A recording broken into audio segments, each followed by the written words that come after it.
there is a huge prescription. Third leading prescriptions are for digestive issues. 113 million prescriptions are written every year. So there are three classes of drugs which are used, commonly prescribed for GERD, heartburn, acid reflux.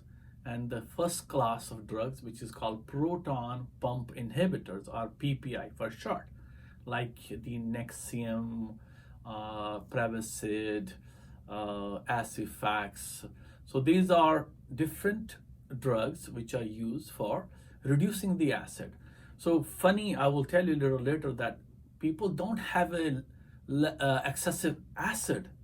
Basically, they have low acid, and even the treatment what we are giving is wrong. The thought process is wrong.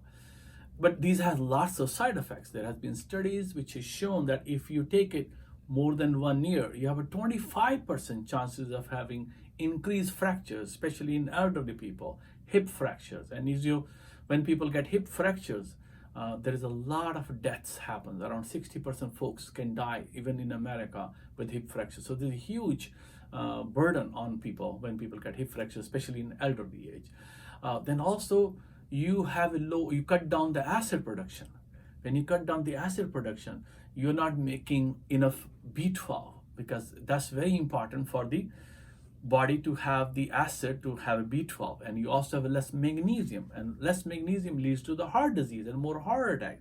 So we are actually not solving the problem. We are just kind of putting a bandage on the symptoms, and we increasing other diseases. And when people are on these PPIs, they are not there for 5 days. I think most of that should be given for a few days to few weeks.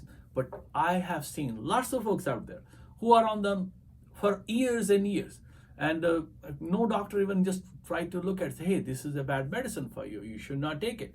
The another class of drug which is used are called H2 inhibitors. And nowadays there's a big FDA warning on the drug called ranitidine, which has shown to cause more cancer, actually because of the additives in that drug. The other one is cimetidine and famotidine. These also has lots of side effects, like common ones are headache, nausea, gastric upset, abdominal cramp, gas, and malabsorption. You're not absorbing food properly because, again, you're cutting down the acid production. Another class of drug which is not really good is aluminum hydroxide product. The most common is Mylanta over the counter. And aluminum has its own share of side effects, and there's also been concerns about some brain damage with aluminum and other. It cut down your phosphates level. As a matter of fact, it's given for hyperphosphatemia, a disease where the phosphorus levels are high in your body. But if you take it on a regular basis, some people are just gulping Mylanta on a regular basis, so they are going to cut down the phosphorus level. And phosphorus is very important for a lot of stuff, but also for the bone health. So you're seeing that we are causing more side effects than the disease itself. And another class of drug which is a lesser evil is a calcium and magnesium supplement like Rolaids and Tums kind of stuff. Again, anything which you use long term has lots of side effects. And my role here is to educate you that what is causing this reflux, acid reflux, heartburn, or GERD, G-E-R-D.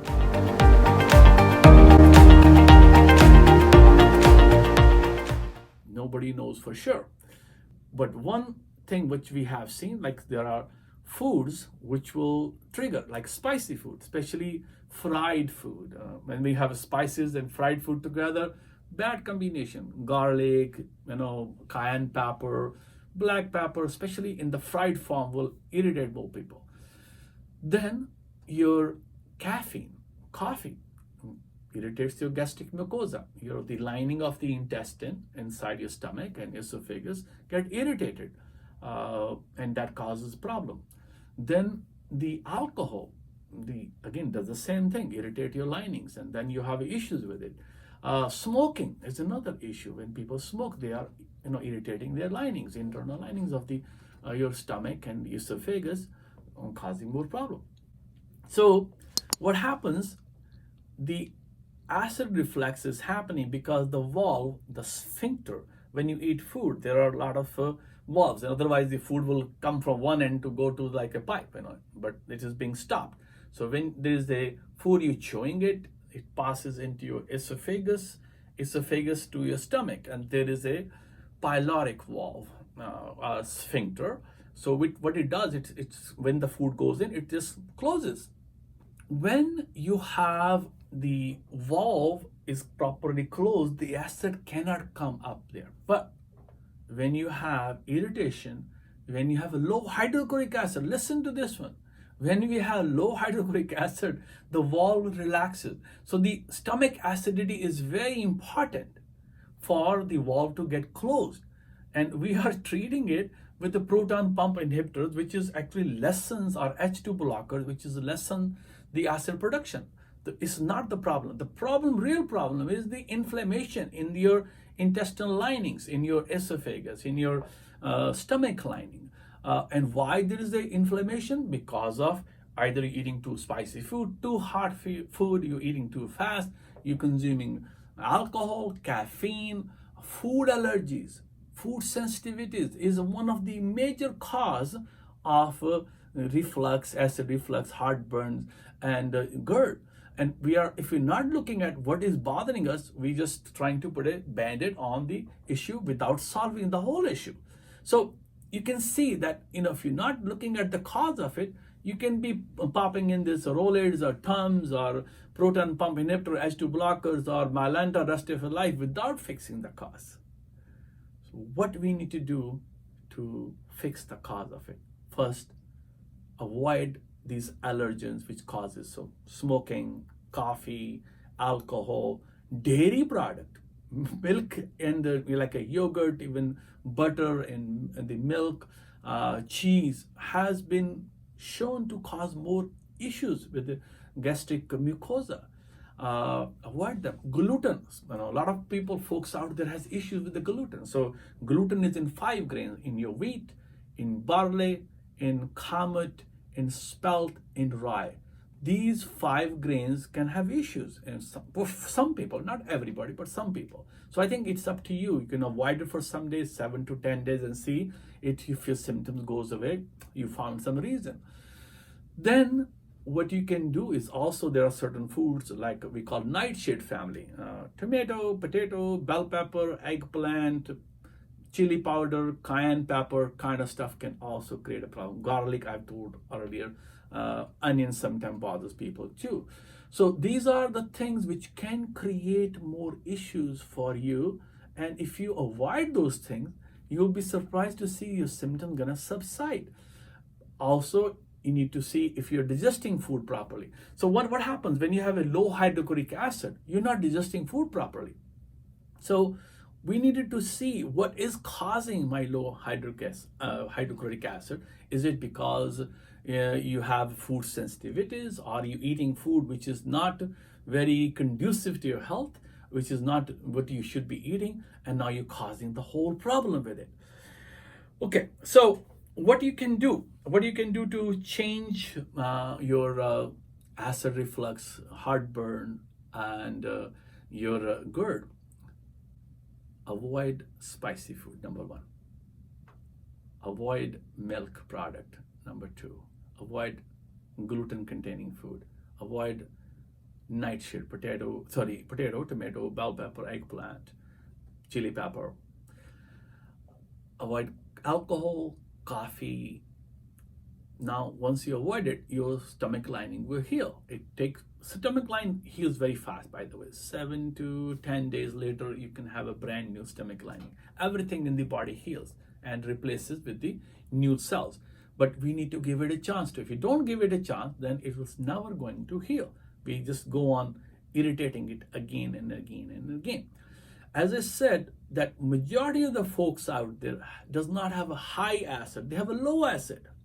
And that condition is called achloradia, means there is no acid, or hypochlorhydria, or lesser production of the hydrochloric acid. When you have lesser production or no hydrochloric acid in your stomach, hydrochloric acid is very important. One thing is it puts the electrical charge on the food. Second, it kills the bad bacteria in your body.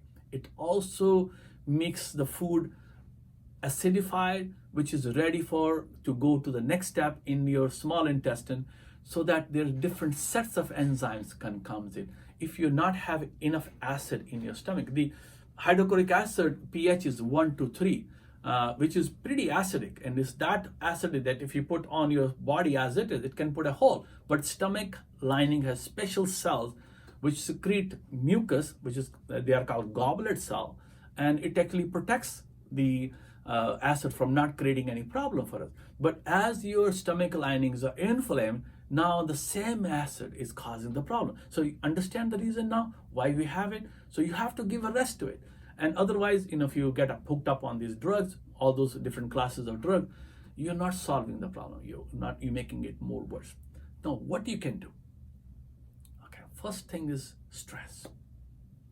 You might have heard, oh my God, I stress and my ulcers acted out, or I had a sour stomach. People, this is a very common language with people talk about it. So watch what is the source of your stress, and can you make changes in the stress level? Can you look at what is the cause of my stress and what I can do to cut down the stress? Meditation, yoga, breathing, walking, simple tools will help you. And be mindful of eating food. So most of the time when we're eating food, we are consuming food too fast. We're gulping like somebody is behind us to eat food that fast. So when you're doing that, you're not starting your proper digestion. Your digestion starts in your mouth. There are enzymes which start coming in your mouth. And there's a lot of mucus which is through the saliva, which is very important. The pH is alkaline in your mouth. And as soon as it passes into your esophagus to stomach, the pH changes into acidic. So there is a rebound effect. So if you're not having enough alkaline pH in your stomach, in your mouth, there'll be not enough the acidic in your stomach. So those are very important functions, which is under your control, under my control. Okay, so chew your food properly, be mindful, look at your food, smell it, aromas, enjoy it, just feel, be thankful for the food which you get, because this is a gift, and food is our life force, food is our lifeline, and so just be thankful about it. Calm down. Don't watch television, don't see your cell phone, which is very common. People are using their computers and looking at the text messages, WhatsApp groups and whatnot, social media group, and eating and chewing food. Or some people I see is driving the car and gulping their food. One of the worst things, you're not paying full attention to the food. Okay, then sit quietly for some time, 5 minutes, just let your food settle down in your tummy, and then do a gentle walk. Not running, just a gentle walk. So the food has some mechanical effect to go where it needs to go. You can easily change that by just walking. I have a routine after lunch. We walk around 20 to 30 minutes every time, and we walk also in the evening, but that's my digestion walk. I have a good lunch, and then we go for a walk. Actually, my whole staff goes for walking in the clinic. So this is actually a good habit to help digest the food very properly. Okay.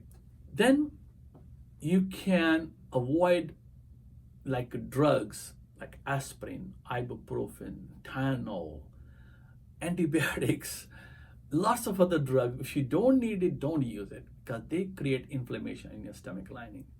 They also interfere with the absorption. So now you're asking for trouble again. And one of the biggest cause of acid reflux and heartburn is these anti-inflammatory drugs. This is one of the side effects of it. So watch for that. If you don't need it, don't take it. There are other alternatives, very safe alternatives available, like ginger does almost everything what your anti-inflammatory does, or curcumin or turmeric does the same thing without the side effects. I like, because the side effect profile is so low on these natural herbs. Okay, then what you can do is watch what foods are bothering you. There is a food sensitivity testing is available. This is done IgG and IgA and IgE. So these are different immunoglobulins can react differently. If you have a mucous membranes, like from mouth to your colon, IgA will be more better to do the testing. If you have a delayed hypersensitivity reaction, which can take up to 72 hours to show, you can do IgG testing. And IgE is an immediate kind of reaction, like you get a bee sting or you got a penicillin shot, you immediately go into anaphylaxis. So which is, you will know if you have anaphylactic shock to, like peanuts, people, even you have a smelled peanut, they'll go into anaphylactic shock.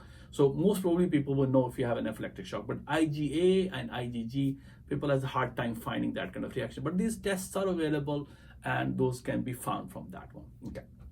Then you can use certain herbs to help your reflux. One of my favorite is a licorice. So this licorice is called DGL, D-glycyrrhizine licorice. So the acid part of the licorice is removed, and you can chew the these tablets, put in a mouth, chew it. These are available over the counter. Another my very favorite is ginger powder. I think you maybe heard from my previous ginger powder is my favorite, but that's true. It has a very good digestive. Plus, it also has enzymes in it. People who has acid reflux, they lack enzyme, and also it is soothing to the gastric mucosa, and also helps to cut down the inflammation. It's anti-inflammatory. Now you're asking for all the best result from the ginger powder. You can take a half teaspoon of ginger powder, sprinkle on the food, or put in a little bit of lukewarm water and drink it as you eat your food.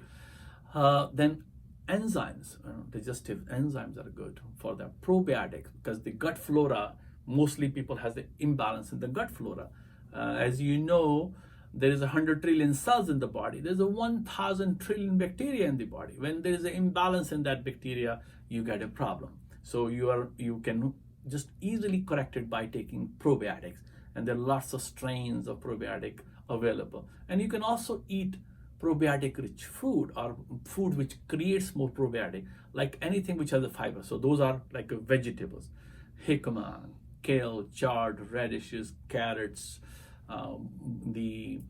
cabbage. Cabbage is amazing good remedy for acid reflux, because it has a amino acid called glutamine. Glutamine is very healing to the intestine line. You can juice it, you can cut it, you can make it into a pickle by adding some salt and let it ferment and become a little soury.